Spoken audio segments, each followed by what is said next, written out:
Halo guys, kembali lagi di channel Rizky Naka dan ini adalah ROM Oxygen OS 10.3.7 yang dimiliki oleh OnePlus 7T.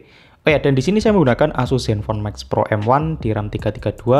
ROM ini berjalan dengan sangat baik di RAM 332 dan saya tidak pernah merasakan force close sih selama penggunaan ROM ini. Oke, dan di video kali ini kita akan membahas fitur apa aja yang dimiliki oleh ROM ini dan juga performa gamingnya nanti seperti apa guys. Jadi simak terus video ini. Oh ya, buat kalian yang baru datang di channel ini, jangan lupa untuk tekan tombol subscribe-nya terlebih dahulu. Oke, dan kita masuk di bagian setting. Di situ ada keterangannya di sini untuk OnePlus T7 dengan Oxygen OS 10.3 dan menggunakan base Android 10. Untuk sistem keamanan di sini pada 1 November 2020 dengan kernel 4.4 AOSPA guys. Oke, pertama kita akan membahas dari segi fiturnya terlebih dahulu. Oke, kita masuk di bagian settings dan juga customization. Di sini ada banyak sekali tools yang bisa kita manfaatkan. Pertama yaitu ada tema yang bisa kita pilih dan di bawahnya juga ada beberapa tools yang bisa kita pakai untuk customisasi. Ada aksen, tone, shape, dan juga di sini ada tools untuk mengganti font juga.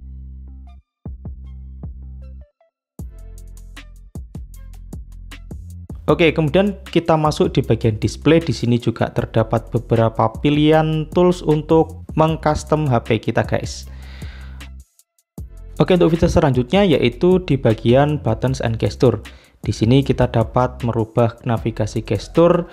Di sini ada dua, yaitu pakai tombol dan juga pakai navigasi gestur, tapi saya lebih suka dengan navigasi gestur. Kita bisa swipe ke kanan untuk kembali dan swipe tengah untuk pergi ke home, kita swipe dan tahan untuk masuk ke recent apps. Oke, kemudian ada quick gesture. Di situ ada screenshot dengan menggunakan 3 jari dan kita scroll ke bawah ada double tap to wake up dan ada beberapa gestur yang bisa kita atur sendiri.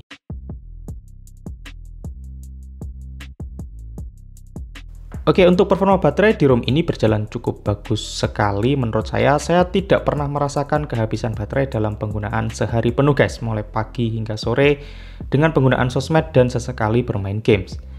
Oke, untuk penyimpanan ROM ini memakan penyimpanan internal sebesar 8,8 GB dan memakan RAM sebesar 2 GB guys.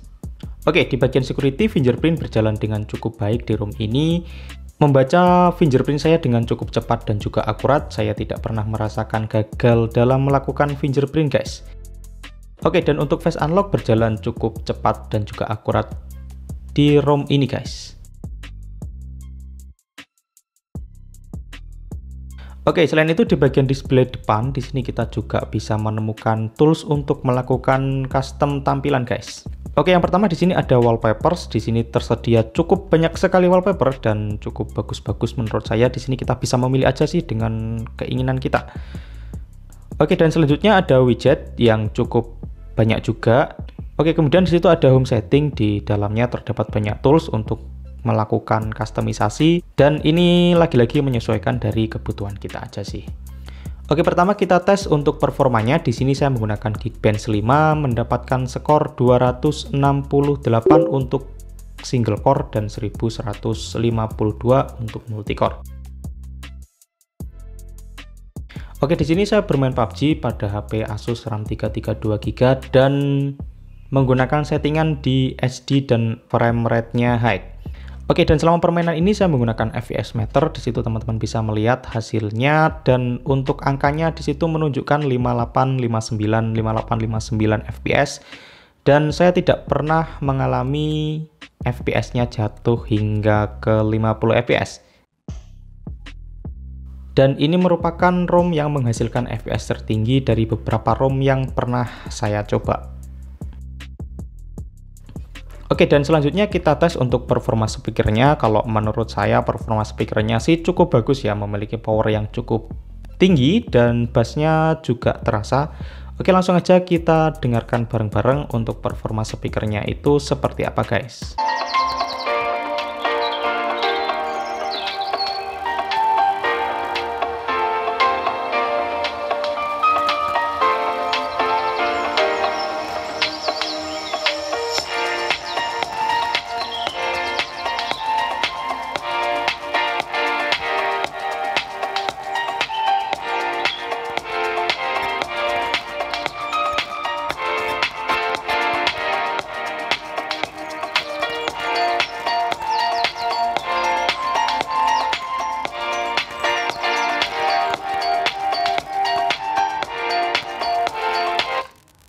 Oke, dan untuk kelemahan sendiri terdapat pada bagian kamera. Setelah saya menginstal ROM ini tidak ada kamera bawaannya, jadi di sini saya menginstal open kamera. Oke, namun jangan khawatir karena di ROM ini untuk kamera 2API-nya sudah aktif secara otomatis, jadi kita bisa menginstal Google Kamera dengan sangat leluasa. Oke, dan buat kalian yang ingin menginstal Google Kamera, untuk link downloadnya saya taruh di atas video ini. Oke, untuk langkah pertama kita masuk di TWRP, kemudian kita pilih Wipe Data dan kita pilih di Advanced Web.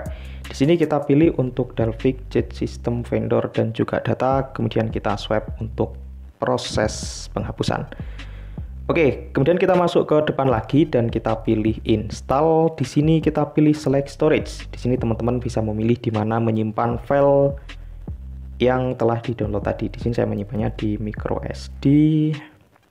Oke, untuk tahap pertama di sini kita pilih aja OnePlus 7T-nya yang telah kita download, kemudian kita geser ke kanan. Oke, dan proses penginstalannya sudah dimulai. Oh ya, di sini untuk OnePlus 7 kita tidak memerlukan menginstal Gaps karena untuk Gaps-nya itu sudah include di file yang telah kita download tadi. Oke, apabila di situ sudah ada keterangan done di sini, artinya untuk penginstalannya sudah selesai. Kemudian kita bisa pilih reboot system dan kita tunggu aja hingga masuk ke ROM OnePlus. Oke, kita sudah masuk di animation bootnya OnePlus 7T guys. Oh ya, dan untuk booting awal ini memang agak lama, jadi kita tunggu aja hingga proses bootingnya selesai. Oke, dan saya sudah masuk di menu awal OnePlus 7T guys.